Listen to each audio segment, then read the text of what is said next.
Hi guys, and welcome to another episode of How I Tank. It's been a while since I've done one of these. In fact, I was looking over some of the older How I Tank videos and they haven't aged very well, although they're still relevant information. But I've been meaning to do this particular video for quite some time, and I figured last night we hit 3,000 subscribers on the channel. Absolutely amazing. I want to thank you guys so much.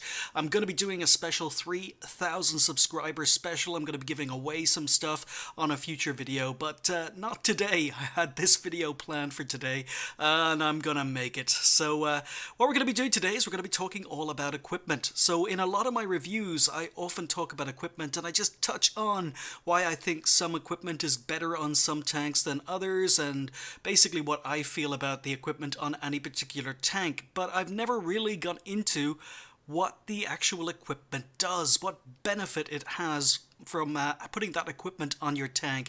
So that's what we're going to do today, because equipment is currently on sale, and I buy almost all my equipment when it's on sale.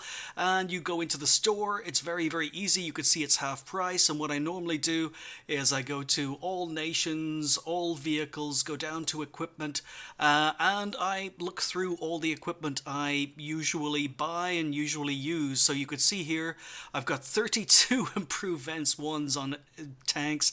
I've got 3 currently in the depot, so I don't need any improved vents class 1s. Camo nets, I'm a lazy bugger. Yes, I know you can move it from tank to tank, but I'm just too lazy sometimes, and when they only cost 50,000 in a sale, I ended up buying 22 of them, all at sale price. So I've still got 2 lying around in my depot. I've got 22 on tanks simply because I'm lazy and I couldn't be bothered moving it from one tank to the other. But in essence, you only ever need 2 camo nets. You know, one if it's on a tank you're currently driving and it's in battle and you die, you leave, you go into another tank to play another game while the first tank's in battle. Then you've got a spare camo net and you just alternate them, but you never need more than 2 or possibly 3 if you're dying very quickly. I'm just lazy. But yeah, equipment is on sale, and I usually run down through all the equipment I put on tanks. Improved vents 2, anything else here, wet ammo racks, don't need. Spall liners, I've only got 1, it's on 1 tank, don't need that.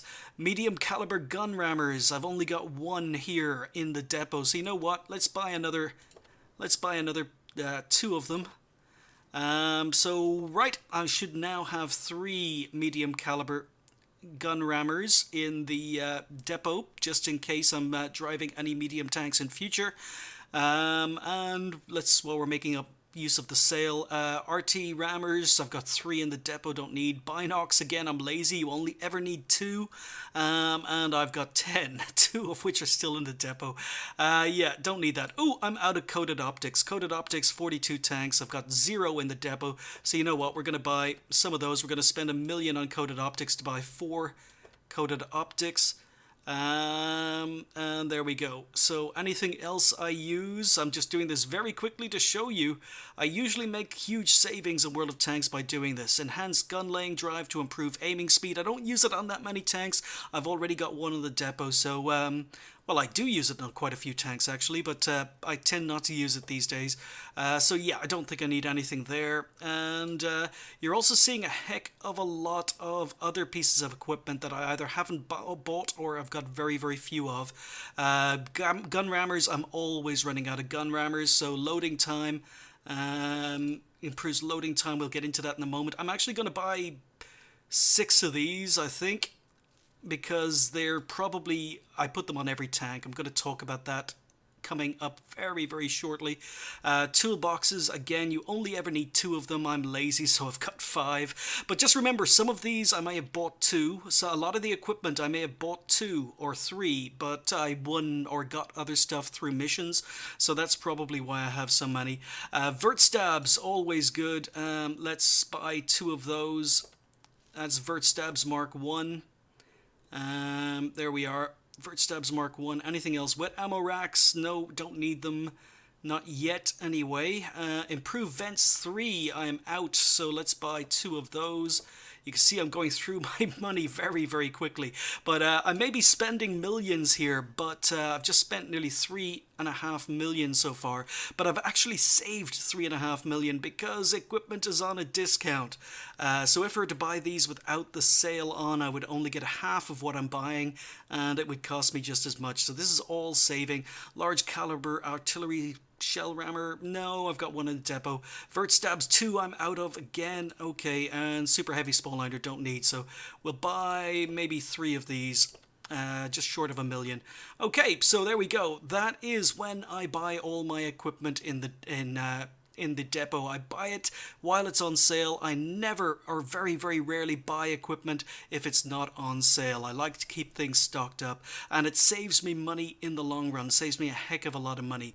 So now that I've done all my shopping in the sale, let's get back to the subject of this particular video, which is equipment. We're going to be talking about all the different types of equipment in the game, how it actually works, what it actually does, because I've talked and I've touched on equipment in a lot of past videos. I've talked about it a lot during reviews, but I've never actually explained how the equipment works or what it actually does.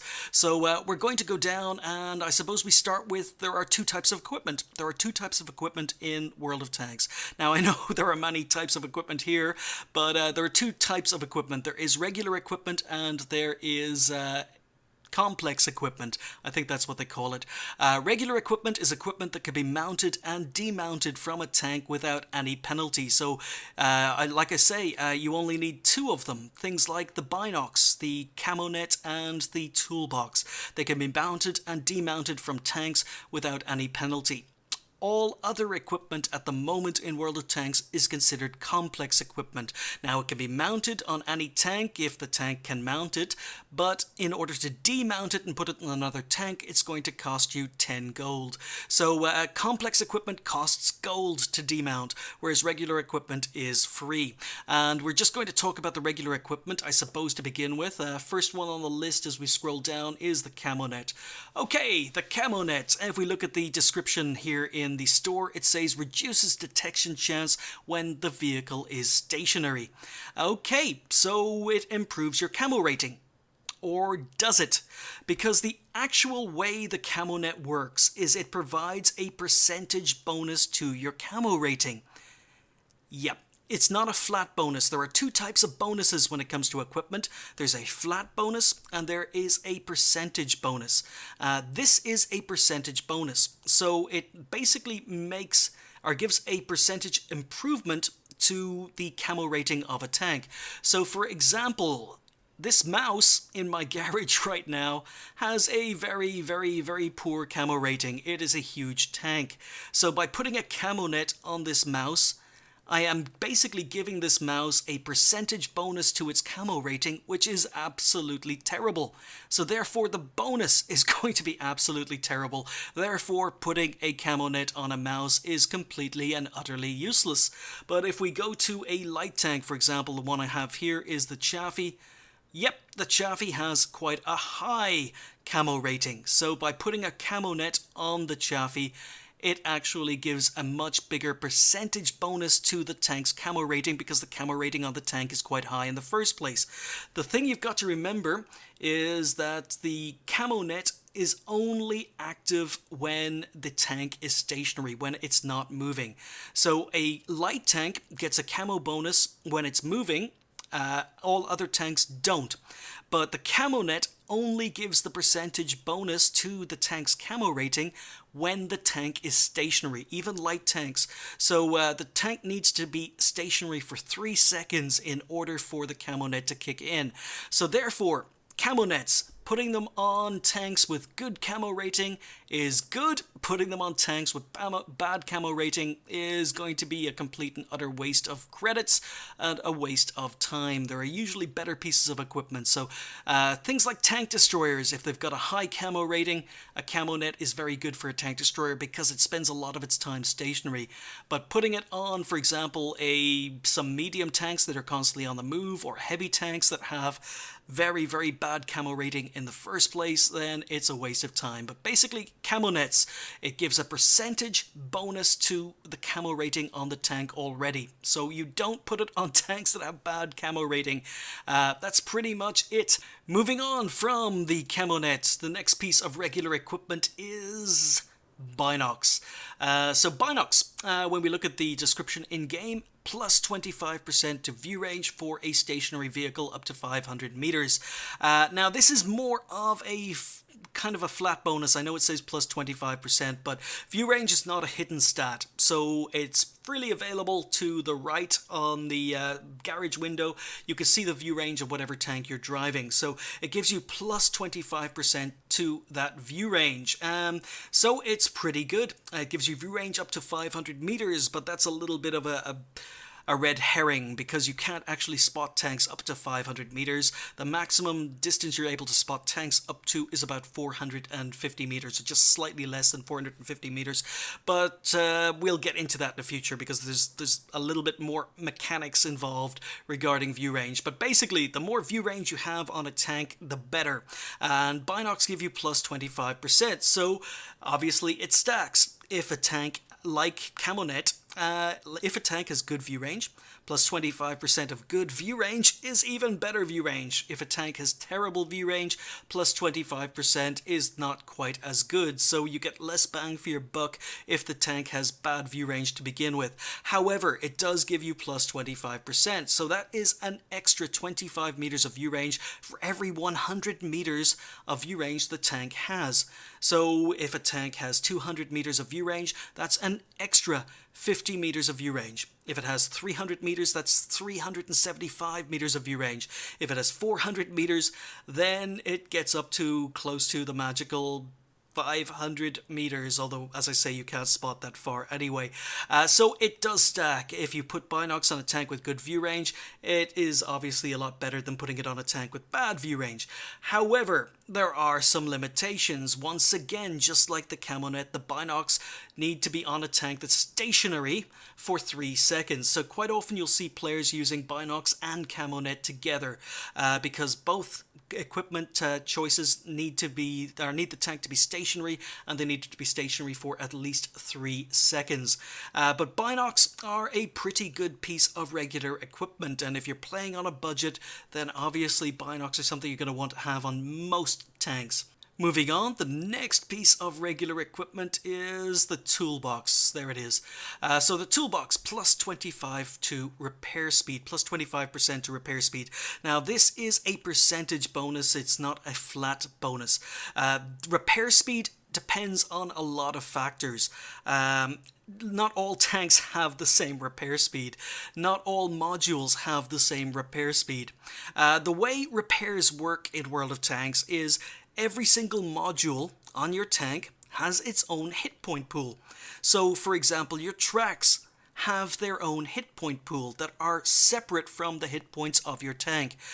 Your ammo rack has its own hit point pool. Your viewfinders have their own hit point pool. All the modules have their own hit point pool. So basically, getting shot in the tracks, let's say your tracks have 200 hit points of hit point pool, and you get shot in the tracks by something with only 90 alpha damage, it's not going to eat up your 200 hit point pool, so that shot is not going to damage your tracks. So hit point pools per module is very, very important. Now, this gives you plus 25% to repair speed, but it gives plus 25% to whatever repair speed your crew are currently at, and it depends on the module that was damaged. So, let's say you've got a 75% crew in a tank. That means that they are only repairing a module, and they repair it by hit points. So, for example, if the tank has, as I say, tracks with 200 hit points allocated to them, and that you get tracked, your 75% crew are trying to repair those tracks. They only have 75% repair skill. So those tracks, let's say they're at 0 hit points because you've just been tracked. Maybe for the first second, they're repaired up to 30 hit points. Second, they're repaired up to 60 hit points. third second, 90 hit points, 4 seconds, 120 hit points, 5 seconds, 150 hit points, 6 seconds, 180 hit points, and then 7 seconds you get up to 200 hit points. So it repairs by ticks before the track is repaired. Now, plus 25 to repair speed it makes that 75% crew repair those ticks, those little bits of hit points, 25% quicker. So it is going to give you a boost. Now, if you've got a 100% crew in the tank, it's going to give plus 25% to that 100% crew. So your tracks are going to go up 100% or 25% quicker with a 100% crew rather than a 75% crew. Of course, you can boost that by giving your crew members repair skills, and I think off the top of my head, I need to go into crew skills, but off the top of my head, I think the repair skill makes your crew members repair 5% quicker, or is it 10% quicker? I can't remember. But it does stack. So if you've got a crew that are 100%, that have the repair crew or repair skill at 100% and have a toolbox, your repairs can be very, very quick. And again, it depends on how many hit points the module has, because if you're driving a tank that has very few hit points on their tracks, it's going to be a lot shorter to repair those tracks because there aren't so many hit point ticks to go through. If you're driving a tank with a lot of hit points on the tracks, then the repair skill is going to take longer to repair them. But a toolbox is very, very beneficial. It's free to mount and demount from any tank. It's good on any tank if you don't have a 100% crew in there, because it will help those crew members get the track or whatever module's damaged fixed quicker. But yep, toolbox, that's the 3 regular pieces of equipment, and that's how they work. Moving on to complex equipment. Now, you need to be quite careful with complex equipment because it requires gold to demount it. You can mount it on tanks for credits after buying it, but you're going to need 10 gold to demount it. So if you're playing on a budget then and you don't have any gold, putting the right equipment on the tank in the first place is important. Otherwise, you're going to take a loss if you try to demount it and don't have the gold. Now, there are a lot of pieces of complex equipment, far more pieces of complex equipment than there are regular equipment, but thankfully it's not as complicated as it looks, because a lot of the equipment in here does exactly the same thing. So I suppose we'll start with the one at the top of the list, which is Enhanced Coil Springs Class 1. Yeah, I'm not going to talk about all of these because they're all exactly the same thing. These are all enhanced suspension. You can see the sprocket graphic over here. They all do exactly the same thing. When I hover over them, plus 10% is suspension loads capacity, plus 20% is suspension durability, minus 50% to hull damage caused by suspension damage during impact. Now again, if we go down, this does exactly the same thing. This does exactly the same thing. This does exactly the same thing. All of these sprocket icons or sprocket graphics are enhanced suspension. Now it doesn't stop there. If we scroll down, there's another one. There's another one, enhanced torsion bars. If we scroll down, another big bunch of them here. Coil springs, leaf springs, enhanced levers, torsion bars, vertical coil springs, and they go all the way down through another bunch here. All different names, longitudinal torsion bars, blah, blah, blah, blah. They're all throughout the equipment list. They're all complex equipment, but they're all exactly the same thing. They are enhanced suspensions. And what these do is they give you plus 10% to suspension load capacity. What that means is your tank is able to carry heavier loads. Now, why would you possibly use these? Well, first of all, let's head into the tech tree. Now, this is the only time I have ever used enhanced torsion bars or enhanced suspension on any tank, and it was when I was still a relatively inexperienced player, but the one and only time I have ever used enhanced suspension was for the T32 because it enhances the suspension durability. Oh, hang on, I used it for the R251 as well. But basically, you're usually, before being able to mount any equipment or upgraded modules on a tank, you're going to have to upgrade the suspension. Otherwise, the equipment is too heavy, you can't mount them. I'm sure you've realized that by now. But if you look here, you can actually mount the final 105mm gun on a tank like the T-32. So this is a gun that you unlocked on Tier 7 on the T-29, and when you first get the T-32, this gun is available for mounting, but it's too heavy to put on the tank and you need to unlock some other modules, mainly the suspension, in order to be able to put the gun on. Now, I didn't feel like playing with the stock gun on the T-32 until I had ground out 20,000 and or whatever amount of XP it required for the tracks. So I wanted to mount this straight away. What I did was I bought enhanced suspension equipment. I mounted it on the tank, and that allowed me to mount the final gun, and I used the final gun to grind out the suspension down here. So then once I'd ground out the suspension, what I did was I took the enhanced spring or enhanced suspension off my equipment and put another piece of equipment on. So sometimes when you get to a new tank and you've got modules that are already unlocked that make the tank playable, but they're just too heavy for the tank, what you can do is you can buy the enhanced suspension and sort of do a shortcut and get that equipment on the tank. That's one reason you might possibly put enhanced suspension on a tank. What it also does, according to this, is give it plus 20% suspension durability. So it, as I mentioned, all modules, including your suspension or your tracks, have their own hit point pools that are independent of the tank's hit points. What this gives you is plus 20% to the track's hit points. So if your tracks had 100 hit points, this is going to give you 120 hit points on your tracks. So a secondary benefit of actually having enhanced suspension on a tank. But there is a third bonus for having enhanced suspension on a tank, and that is minus 50% to hull damage due to impact. So in other words, if you fall off the side of a hill or a cliff, quite often you'll track yourself, quite often you're going to do damage to your tank. Enhanced suspension is going to help you two ways. The first is because it gives you plus 20% to suspension durability. There's less chance of your tracks actually being damaged by going maybe off a hill or a rise or sliding down a slope. But if they are damaged and you end up doing hit point damage to yourself, if you've got enhanced suspension on the tank, you take 50% less damage. Now, I'm not quite sure if that is only related to if the tank hits the ground tracks first. If the tank hits the ground nose first, then I suspect that it doesn't reduce the damage, but I'm not quite sure. But yeah, there are a few different benefits for having enhanced suspension on the tank.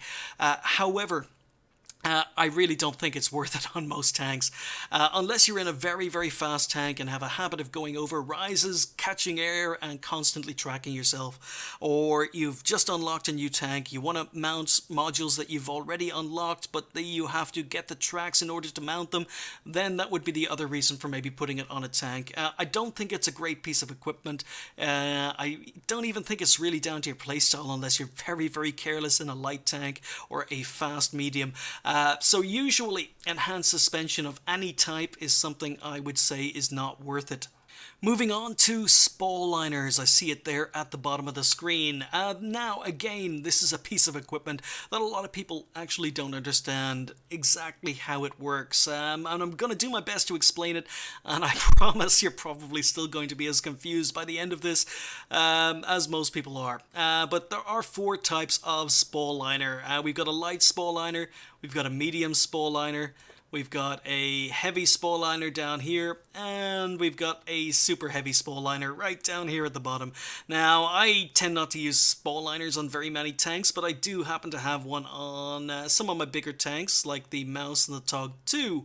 Now, these all don't do the exact same. There is a difference between them. It's not simply that light Spall liners go on lights, medium Spall liners go on mediums, heavy Spall liners go on heavy tanks, and super heavy Spall liners go on big super heavy tanks. Well, technically, yes, they do. That's true, but they actually have a small difference. You can see we've got 50% to armor protection from ramming and explosions on a super heavy Spall liner, but if we move up to the heavy Spall liner, we've only got 30%. So each of these Spall liners are actually different. They have a different percentage bonus. So you get a 20% bonus on the light Spall liner, a 25% bonus on the medium Spall liner, a 30% bonus on the heavy Spall liner, and a 50% bonus on the super heavy Spall liner. So the heavier they get, the more protection they offer. But do they actually offer protection, and how do they work? Well, they don't actually give you more armor. So when it says plus 50% to armor protection, it doesn't actually technically give you more armor. What it does is it reduces the amount of damage you actually take. So trying to keep this as simple as I can. Plus 50% armor protection from ramming. Okay, let's assume you've got a tank, you've got a super heavy Spall liner on here. Obviously the percentages would differ depending on the Spall liner and the tank you're driving, but let's assume you've got a super heavy Spall liner on a tank and you ram someone and you receive 100 ram damage.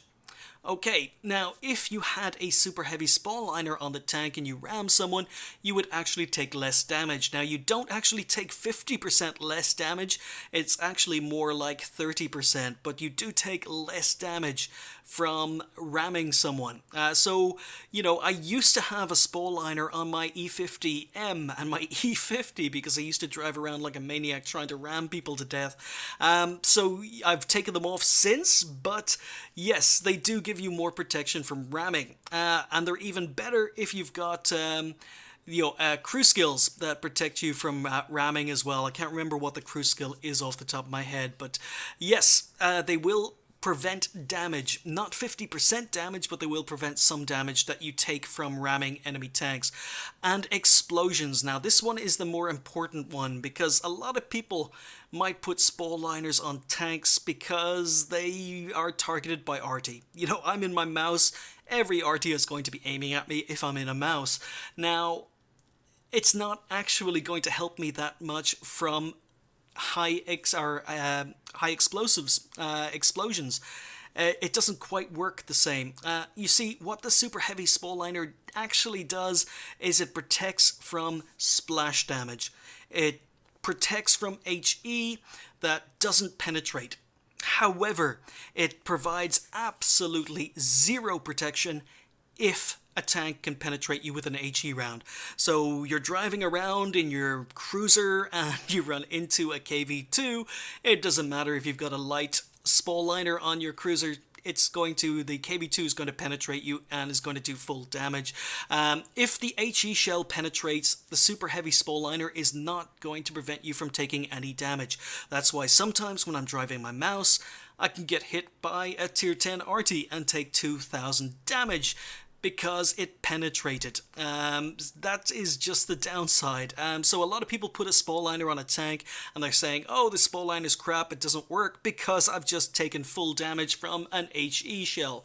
Yeah, if the HE shell penetrates your armor, it's going to do full damage. Spall liner can't help you with that, but it will prevent you from taking damage from splash. So once again, like ramming, if an arty shell lands near you or someone fires an HE shell at you and it hits your armor and doesn't penetrate, the splash is going to do some damage to you, but it's going to do less damage. Not 50% less, but more like 20 to 30% less damage because it didn't penetrate and because you've got a Spall liner on the tank.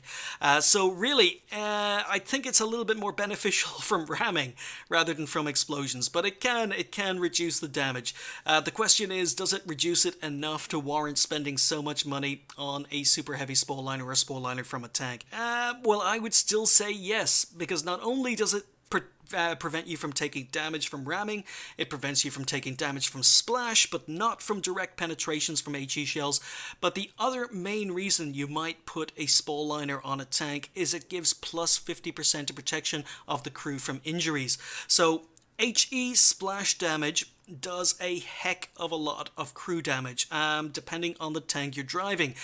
Some tanks have quite weak areas as well, so even if the tank hit a strong area of your or if the HE shell hit a strong area of your tank and didn't penetrate, the splash can splash weak areas. Your crew can take a lot of damage, a lot of injuries from HE, even if it doesn't penetrate. I'm sure you all know that by now. So what a Spall liner does is it decreases the chance of any of those crew members getting injured. So to give you an example, there was one on the forums quite some time ago. Don't remember which forum or when I read it, but I do remember there was a KV5 with a Spall liner and without a Spall liner, and they were testing it by using a KV2 to shoot a KV5. KV5 is a well-armored tank, but it does have some weak points, and basically the KV2 killed the KV5 in a certain number of shots. I can't remember what. I think it was about 7 shots or something. And every single crew member throughout those 7 shots was injured, with the exception of one. Then they put a super heavy Spall liner on the KV5, and the KV5 ended up taking an extra shot, so the Spall liner gave it one more hit protection due to reduced damage from HE splash. But more importantly, rather than all 5 or 6 crew members, or 5 of the 6 crew members getting damaged and injured, the second time round with the super heavy Spall liner, only one crew member, of course it was the radio man, only one crew member was actually damaged. So I think the main reason you would put a Spall liner on any tank is to protect the crew more than actually protecting the hit points of your vehicle. You will take less damage from ramming, you will take less damage from explosions, but it's not 50%. But more importantly, I think your crew die less frequently when you've got a Spall liner on your tank. So that's why I don't have it in very many tanks, but that's essentially how a Spall liner works. It's more beneficial for saving your crew than actually saving your hit points, but it can. Don't complain. Remember, HE that penetrates is going to do full damage regardless of whether or not you've got a Spall liner on the tank. Moving on, let's talk about vents. Improved vents. Now again, there are 3 different types of vents. We've got improved ventilation class 1, improved ventilation class 2, somewhere down here we've got improved ventilation class 3. There we go. All vents do exactly the same thing. They give plus 5% to all crew skills. Now that's important because when I first started playing World of Tanks, when I first started putting equipment on tanks, I misread that. I misunderstood how vents actually work, and I believed, you know what, stick vents on a tank, it makes the tank 5% better. I said that, I've actually said that in some of my earliest videos, and I'm wrong, and I will admit I'm wrong. Since then, since I've become more experienced at the game, then I realized, yes, vents aren't as good as I originally imagined because they don't make the tank 5% better at all. What they do is they add 5% to all crew skills, but again, it's 5% bonus. It's not a flat bonus. So basically, if a crew member is at 100% on a skill, it's going to make the skill 5% better. If the crew member is at 75% on a skill, it's going to make the skill 5% of 75% better. It doesn't add on top. It's not a complete bonus. So in actual fact, overall, it only adds about 1 or 2%. So by putting vents on any tank, you're making the tank about 1 or 2% better. It basically affects everything about the tank. So the tank traverses a little bit better, but only about 1 or 2%. The tank accelerates a little bit better, but only about 1 or 2%. The aim time, the accuracy, the reload, the view range, everything that can be affected by crew skills is going to benefit from having vents. So you'll notice even if you don't have things like Sixth Sense, or you don't have things like recon or situational awareness on a tank, just by putting vents on the tank, your view range, if you're, let's just say you have 400 meters of view range, you put vents on a tank, then the view range goes up to about 407, 408 meters of view range, or maybe even sometimes up to 410 meters of view range. It doesn't actually give it a 5% boost, it's more like a 2 or 3% boost. So it basically affects crew skills, both your primary and your secondary crew skills. It makes them slightly better, and as a result makes the tank slightly better. Now, as I say, I put vents on a lot of tanks, so you can see in the garage I've got 32 improved vent class 1s on my tank, and that's because back when I first started playing World of Tanks I thought vents, 5% better tank. That's not quite true. So quite often now I don't put vents on tanks quite as often, unless I think they absolutely need them. So sometimes I get a really bad tank where the aim time is bad, the accuracy is bad, the traverse speed is bad. Then sometimes I'll put vents on because I think 2% or 3% better is better than nothing. But yeah, vents, they're not as good as I originally thought, but they're still pretty good, and I do try and fit them on as many tanks as I can if there aren't better equipment choices. But yeah, that's basically how they work. They make your crew skills better, they make the tank better overall, but not by 5%, it's more like 1 or 2%.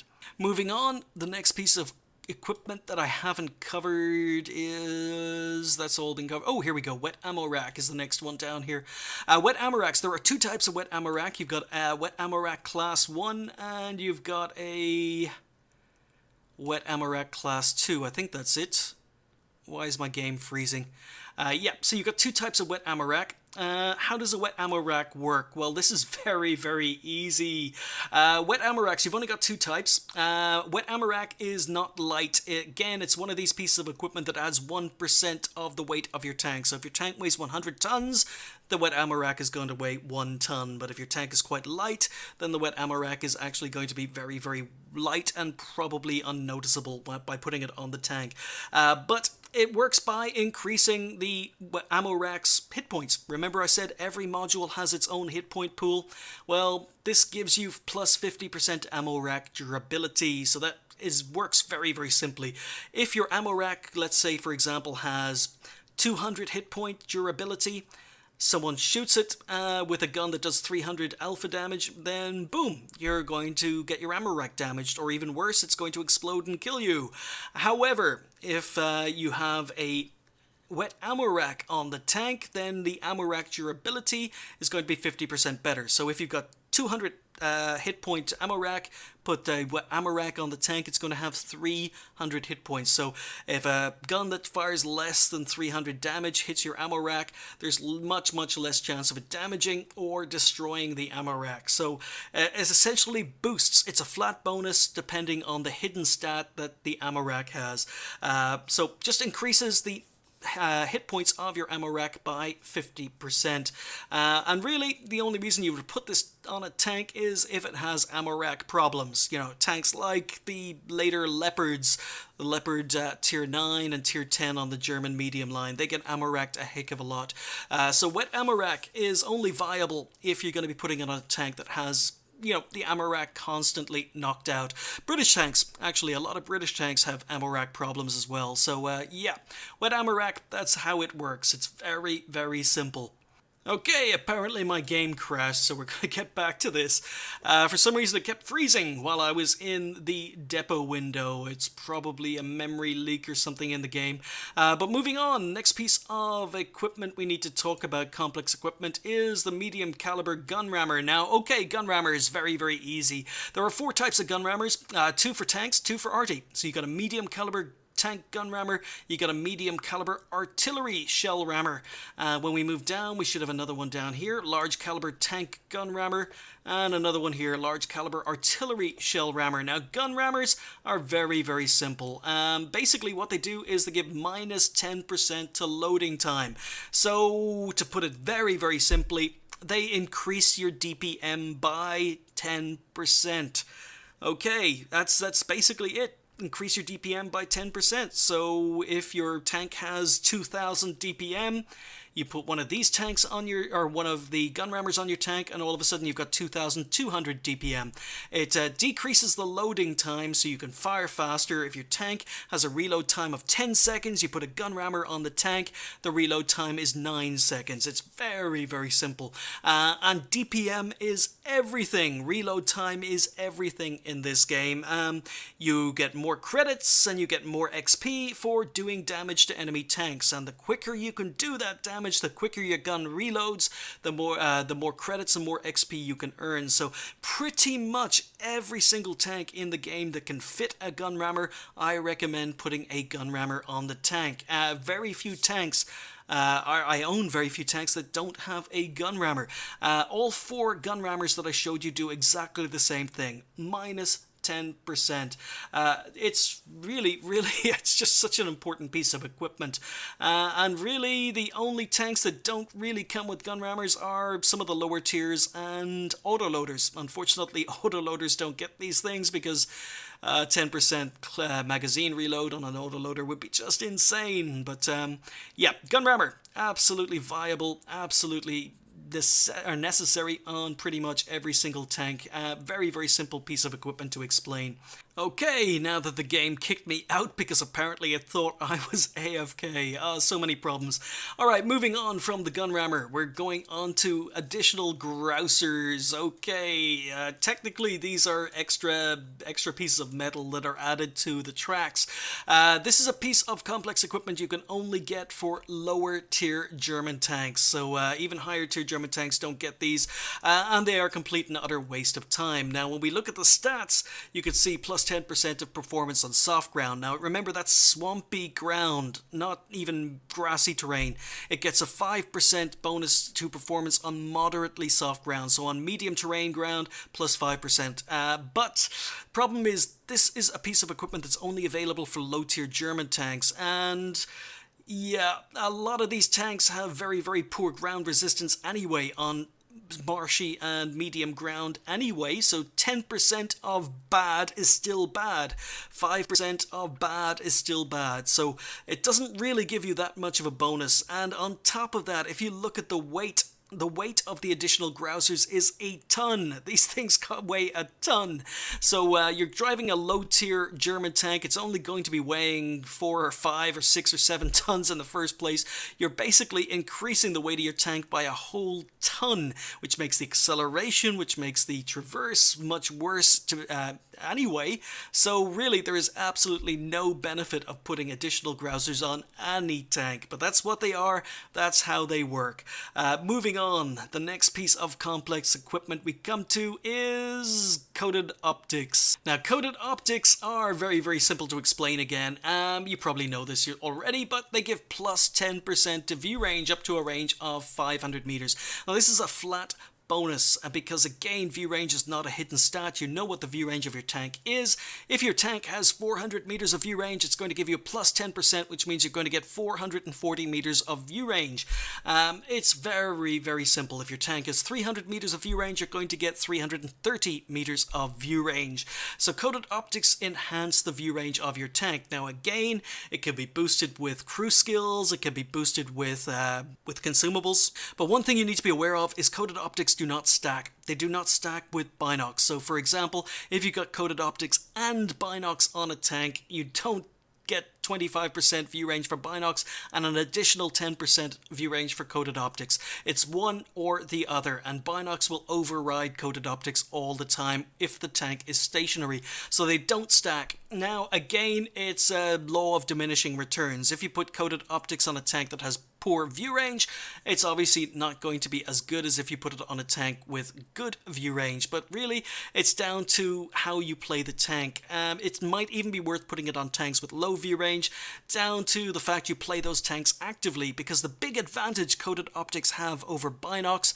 even though they don't see as far, is the fact that these are always active. Your tank can be on the move. It doesn't have to be stationary. So you have to stop, wait for 3 seconds for binocs to kick in. For coated optics, you don't have to stop. You just drive around the place. You're always going to have that plus 10% to your view range. So view range, very, very important on most tanks, and on a lot of tanks I would probably say coated optics or binocs.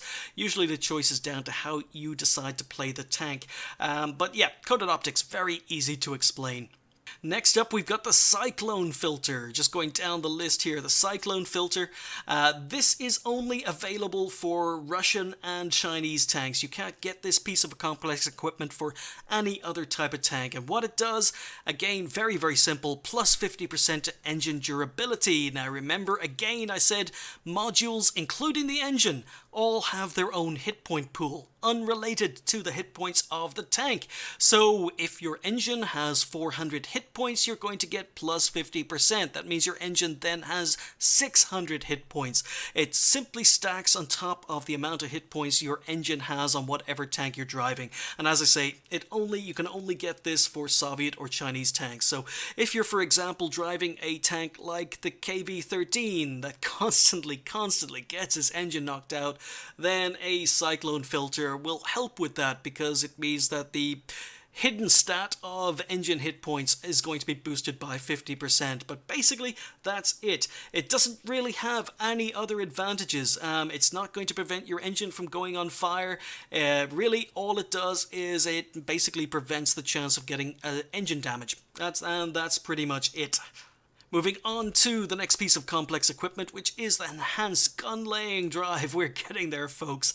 Enhanced gun laying drive. The enhanced gun laying drive is, again, pretty simple to explain. It gives minus 10% to aiming speed. So it reduces your aim time from the time your reticule is big and large circle. It reduces the time it gets fully aimed by 10%. It makes it the time from going from unaimed to fully aimed 10% quicker. Now this can be quite good. It is quite good on some tanks, and some tanks only get the choice of the gun laying drive. So if you're having problems with aim time, then an enhanced gun laying drive is just fine to put on a tank. It makes the aim time 10% quicker. Now, it doesn't improve accuracy. Remember, anything that improves your aim time doesn't actually improve accuracy. All it does is improve the amount of time it takes for your aiming circle to go from huge down to small, or the most minimum it can be. And when you've got a small aim circle, then you're far more likely to hit a tank within that aim circle rather than having a big, large aim circle. So enhanced gun laying drive basically makes the aim time 10% quicker from huge reticule down to small reticule. Yeah, and as I say, it can be pretty good on some tanks, but there is a better piece of equipment, and I suppose I might as well talk about that next. Let's see if we could find it. Here we go. Yes, we've got vert stabs. The reason the gun laying drive is maybe only viable on a tank is if there isn't a vertical stabilizer available for it. So you've got two types of vertical stabilizers. You've got vertical stabilizers Mark 1 and vertical stabilizers Mark 2. I'm just going to call them vert stabs. So you've got two types of vert stabs, and what these do is they give plus 10% to accuracy during movement and turret rotation.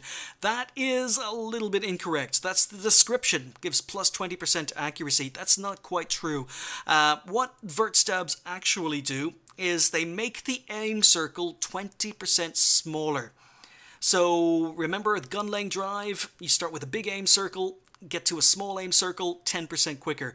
What this does, vert stabs do, is they make that aim circle begin 20% smaller in the first place. So very, very good for driving and shooting on the move. Very, very good for popping out, taking a shot, and pulling back into target or into cover, because the aim circle is 20% smaller. to begin with, which means there's much more chance of your shot landing within the aim circle. So by all tests and by my own personal experience, I would probably say that vert stabs are better than the gun laying drive in almost every single situation. And maybe, although I don't think I have any tanks, but maybe it's possible to put both on the same tank. If you're having severe problems with aim time, maybe you could put the vert stabs and the gun laying drive on the same tank. So really the difference is the gun laying drive makes the aim circle get small 10% quicker, whereas the vert stabs makes the aim circle start at 80% before getting down to its main size, so are the smallest size. Vert stabs, very good choice on pretty much most fast mobile tanks. There are two types of vert stabs, and if there's a choice, always go for vert stabs over the gun laying drive. That's pretty much it. Now, as I say, the actual accuracy rating of the gun doesn't change, but it does make the aiming circle 20% smaller. Moving back up, because I'm sure we missed a couple of pieces of equipment. Cyclone filter we have done. That's more suspension. Gun laying drive we have done. Okay, next one up is filling the tanks with CO2. So once again, this is very easy to explain. Plus 50% of fuel tank durability. Again, every single module in your tank has its own hidden hit point pool. If you're in a tank that's constantly going on fire because enemy tanks are able to hit your fuel tanks, then what this does is it increases the hit points of your fuel tank by 50%. So once again, if you've got your a fuel tank that's got 200 hidden hit points, it's going to increase it to 300 hidden hit points, which means that there's less chance of a gun being able to do enough damage to damage your fuel tank and set you on fire. Again, it's okay. I mean, if you're in a tank that's constantly going on fire, filling the tank with CO2 is a viable piece of equipment. Again, it's really down to the tank, it's really down to your own playstyle and your own experience. But this one's very simple. Simply adds 50% hidden hit points to the hidden hit point pool of whatever module it's talking about. In this case, it's the fuel tank. So I think we're getting there. Are there any other pieces of equipment? Oh, hang on, we're done. We are actually done. Alrighty, so that's it. That's, as I say, there are a lot of complex pieces of equipment here, but most of them just do exactly the same thing. You get a lot of descriptions, a lot of different pieces of complex equipment that does exactly the same thing as something with a different name. So there we go. That's how every piece of equipment in the game works. Some is viable, some is not viable. And like I say in my reviews, the choice is always up to you. But if you weren't quite sure how some of this equipment works, then I hope this video was of help. Like I say, I've just hit 3,000 subscribers on the channel. I've been meaning to do this video for some time. Now I've got to sit down tomorrow and think of some sort of special video I can do. I am going to be doing a giveaway for 3k subscribers. I'm going to be giving away some Steam games, and I need to check my bank balance and see whether or not I can give away some World of Tanks goodies as well. We'll see. I'm not promising anything, but we will see. Thank you guys for watching. I'll see you next time.